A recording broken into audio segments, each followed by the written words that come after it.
Voici quelques principes pour laisser Dieu régner en grand maître dans ta vie. Donner à Dieu la première place. Dieu ne veut pas juste être une option, il veut être la priorité. Et quand on parle de priorité, on entend quoi? Celui qui va guider ta vie, l'organiser, tout ce qui tourne autour de ta personne. Que ce soit ton temps, tes décisions, les priorités dans ta vie. De manière concrète, commence ta journée avec Dieu avant toute autre chose. Salut toi qui me regarde, moi c'est Grace Gwando. Je t'enseigne comment naviguer dans la vie avec la sagesse spirituelle et personnelle. Alors je t'invite à t'abonner sur ma chaîne pour ne rater aucune de mes nouvelles vidéos. Lui obéit quand c'est difficile. Reconnaître Dieu comme son maître, c'est faire sa volonté. Pas seulement quand c'est facile. Parce que l'obéissance montre que Dieu dirige vraiment ta vie.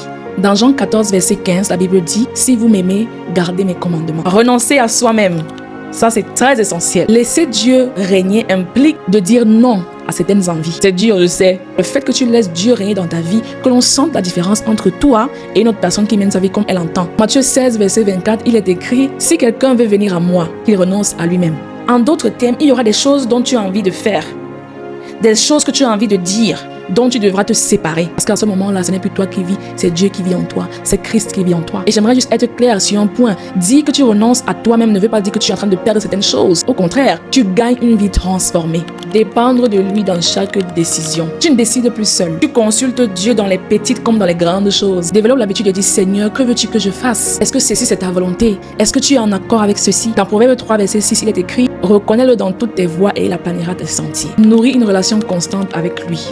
Dieu règne là où il y a une relation, pas seulement une religion. Voilà pourquoi je n'aime pas parler de religion, tout simplement parce qu'il y a la religion et il y a la relation. Tu peux être dans une religion sans avoir une relation profonde avec le Seigneur. Et moi, je vais dans une église, j'appartiens à une certaine congrégation, bien évidemment. Mais le fait que je vais dans une église ne dit pas que j'ai une relation profonde avec le Seigneur.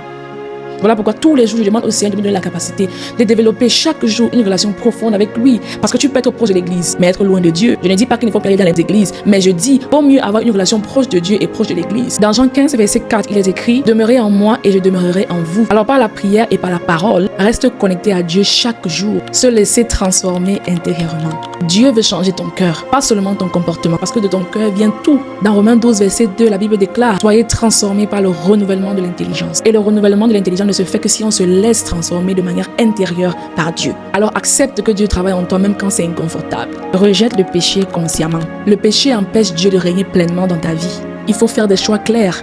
Si tu décides que Dieu règne en grand maître dans ta vie, il faudrait bien évidemment que ce qui te sépare de Dieu soit dégagé. Il n'y a pas de maître. Il n'y a qu'un seul maître.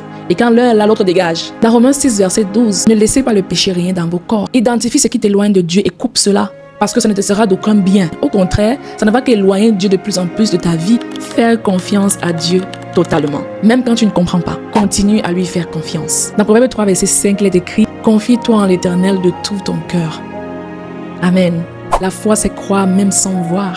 Vivre pour plaire à Dieu et non aux hommes. Quand Dieu règne, ton objectif change complètement. Tu veux lui plaire avant tout et non aux autres personnes. Dans Galates 1, verset 10, il est écrit « Ne laisse pas l'opinion des autres diriger ta vie. Laisser Dieu régner, c'est lui donner le contrôle total de ta vie, tes pensées, tes choix, tes actions. » Alors ma prière, et que j'aimerais également qu'elle soit la tienne, c'est que tu dises la suivante. « Seigneur mon Dieu, je te confie ma vie entièrement. Prends la première place dans mon cœur. Dirige mes pensées, mes décisions et mes actions. Aide-moi à t'obéir même quand c'est difficile. Change-moi et fais de moi la personne que tu veux que je sois. Je renonce à moi-même et je choisis ta volonté. Règne en moi comme maître et roi. Au nom de Jésus-Christ. Amen. Alors j'espère que cette vidéo t'a aidé. N'oublie surtout pas à la partager, à t'abonner. Que Dieu te bénisse.